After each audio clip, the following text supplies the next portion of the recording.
Hello everyone, Michelle here from the Creative Cove, and thanks for joining me today on my channel. Today I wanted to share with you how I keep my pressed flowers. I was running out of room because I have tons of pressed flowers, and of course with summer coming I'll have even more.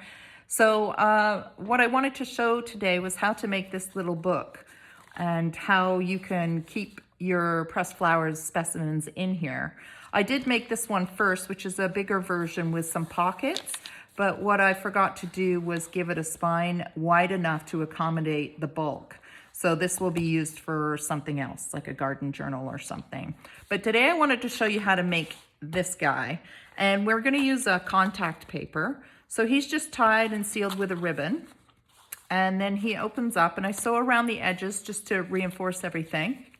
And he opens up to a little decorative elements. So in here, for example, I have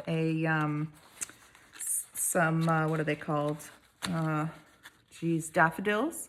So I've started pressing those. So they're dry now. So when you're pressing flowers, you always want to make sure they're completely dry before you store them. Otherwise they get moldy.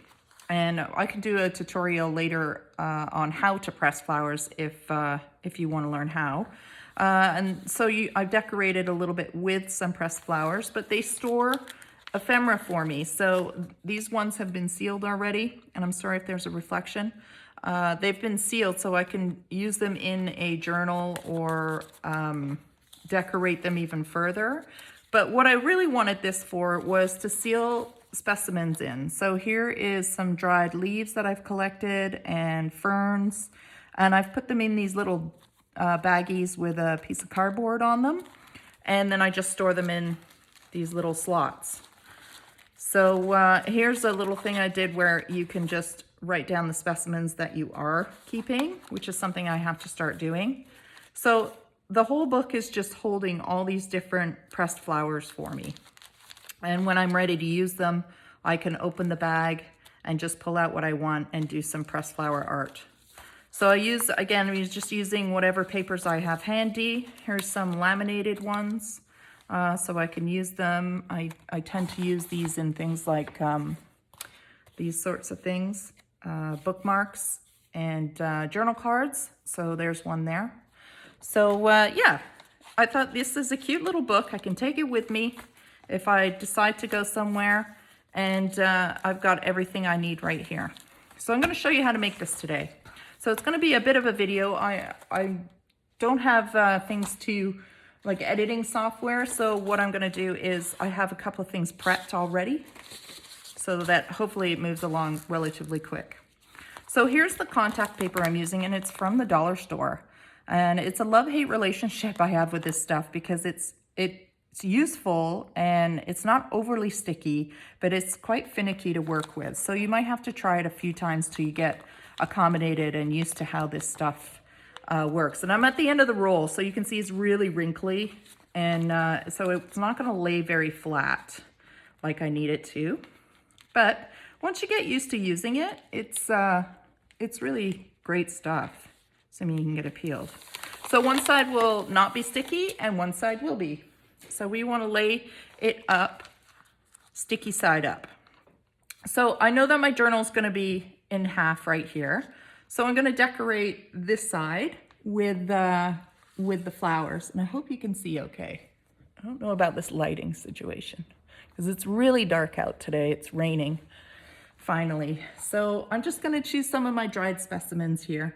So I have like a 4-leaf clover, and I put it down. And what's nice about this paper is it's not super sticky. So if you find you want to change your mind on things, you can delicately pull them up. And I'm just using a pair of tweezers here to lay them down.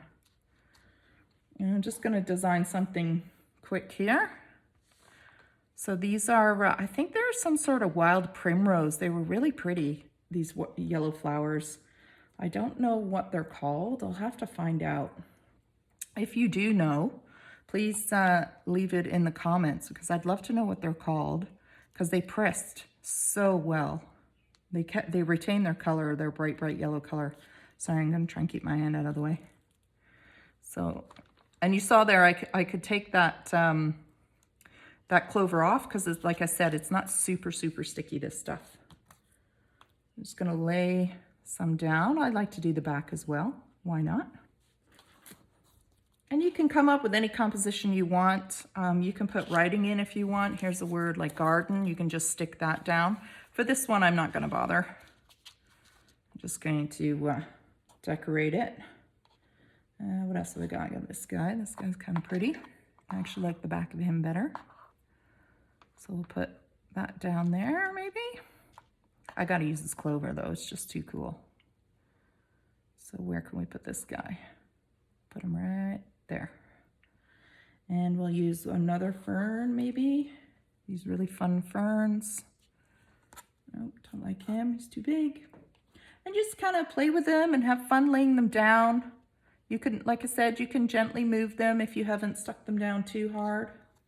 You can use whatever colors you have. You can actually buy pressed flowers off Amazon if you wanted to do this project and didn't have any.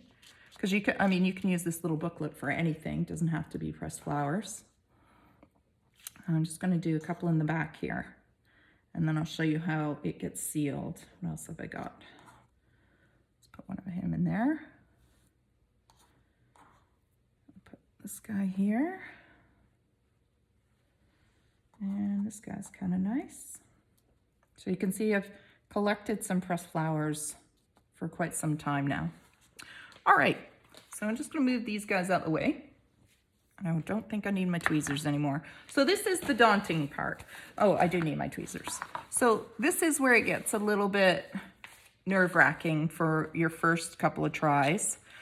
So what I do is I push the tweezer, now that I know that that's where I want them, I push the tweezers over top of the flowers to stick.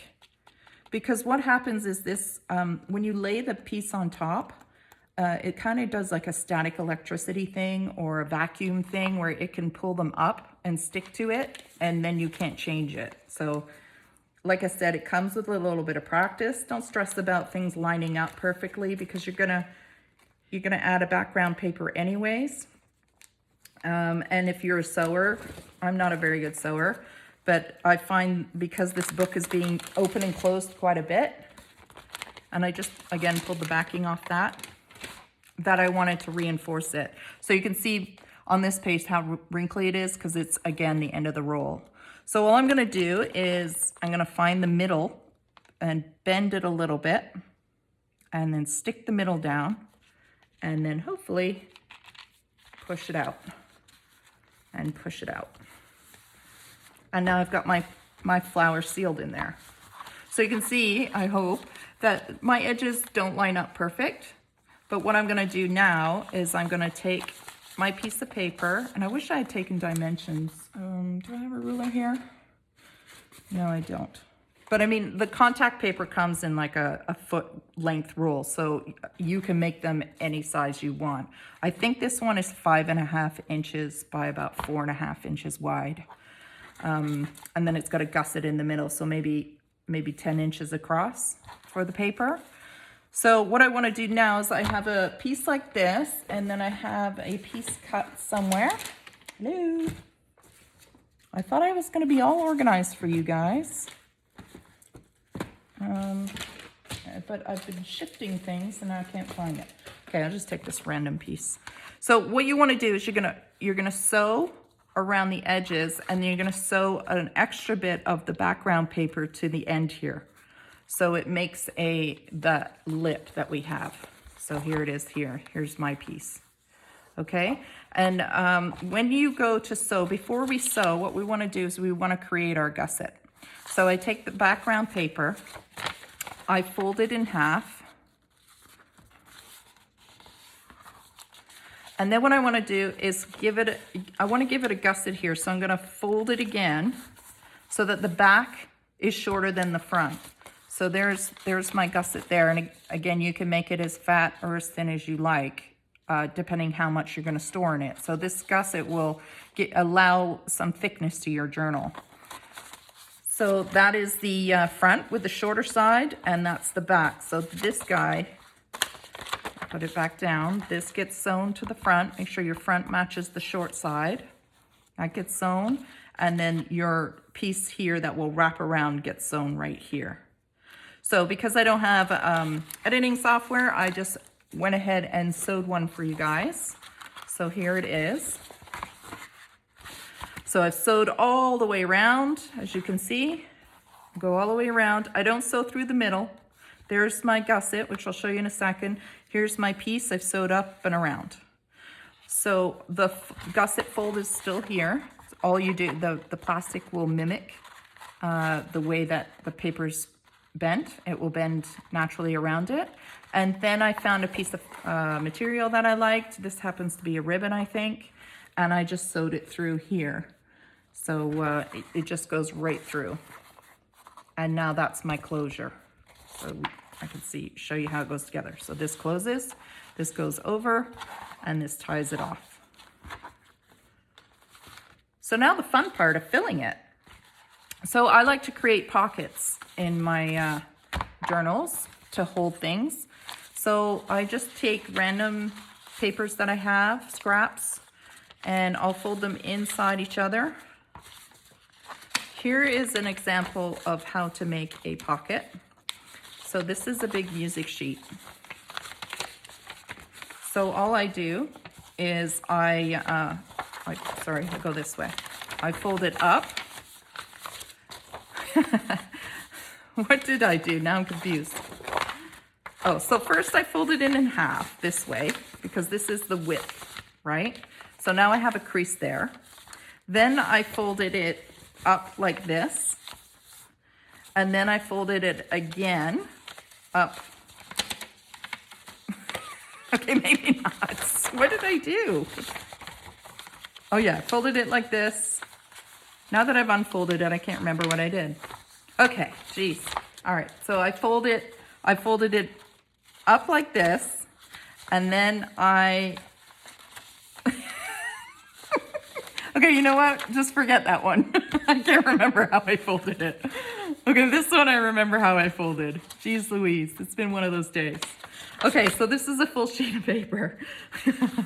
And then I folded this one just shy of the top of the paper.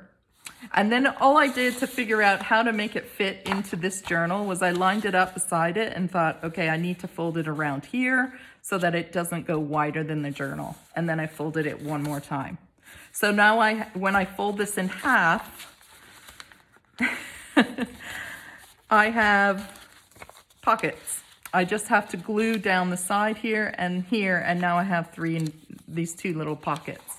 So that's an example of how to make these pockets inside these journals to hold your flowers. So what I did to create more pockets in these is I have, you can use envelopes and you can glue them in, and then they hold your pressed flowers here, so they can hold things like this. And then I also have these really cute things I got off Amazon, which are like library card holders, and they are sticky on the back, which saves you so much time. And I just put those on there. So let's just build one. Let's just build a signature to put in. I hope I'm not in too much shadow here. It's really hard to tell. Put that in there. And do you have another one? There's another one. So what I like to do with my journals is I don't like to sew them in. I like to tie them in. And I just use a piece of, let's hope I haven't lost that. I just use a piece of an elastic ribbon and elastic lace. And I just go around like this. I go find my gusset. I move this out of the way and I just tie it off like this. And I just tie a knot. And what I like about doing this is it's adjustable. So I can still remove these pages if I want. If I wanted to decorate them, for example, and I can also add more pages, which is great because if you start pressing flowers, you're gonna love it, and then you're gonna have tons of them. All right, so here's another little library card, and I just stick those in. There's also, those are, not everybody has those, but you can use your own ephemera. So I've made these little envelopes the same way I folded that other piece of paper, the one I actually remembered how to fold. It's the same fold. And you can just glue these in. I'll do this real quick. My glue's misbehaving.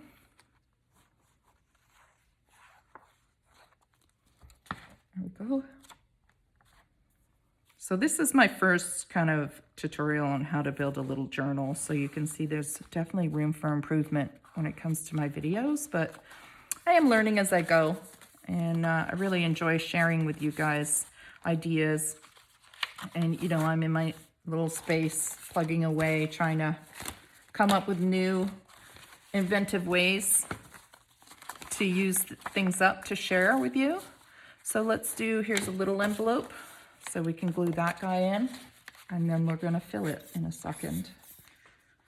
Come on, glue. Here we go. Yeah. So I love these little books. They're so much fun to make. Once you try the contact paper, you can really press anything in between it. Here's an envelope that I made. So what we can do with this guy is maybe glue him right to the front. Let's do that. And then we've got a nice big pocket. Come on, glue. This glue's getting dried out. Yeah. So we'll just do this last one here, and then I'll show you how you can put your flowers in. So I've got a couple of packages left of some pressed specimens that I have, and I just slide them in my little pockets. And some blue ones here. And you can, like I said, you can fold these pockets like this one. I haven't glued them yet. Let's glue it real quick. Yeah, come on. There we go. And this guy. I hope I'm in frame. There we go. And then these become little pockets too. So you can just put your baggies in there. So these little bags I think I had kicking around from back in the jewelry days. But you can use Ziploc bags. You know, you can use little paper bags. Just make sure your pressed flowers are dry in order to not go moldy in the bags. And then we have it. So we have another one all made here, and you can decorate this on the original that I showed you. Has another piece of contact paper with a specimen stuck in between and sewed around. This one I just left empty. And if you find it's covering the front, you can tuck it on the inside. Whatever you want to do. And then just tie it up. And what's nice is these can get really fat.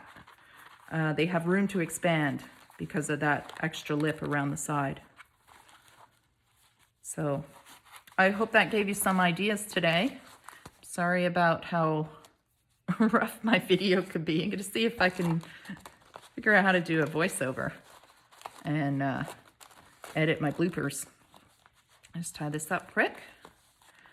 And that's a way to store your dried flowers, everyone. I hope it gave you some ideas. And like I said, you can make them any size you want. Just remember expanding wise. So you do want to give it a gusset in order to be able to fill these pages and have the room to expand.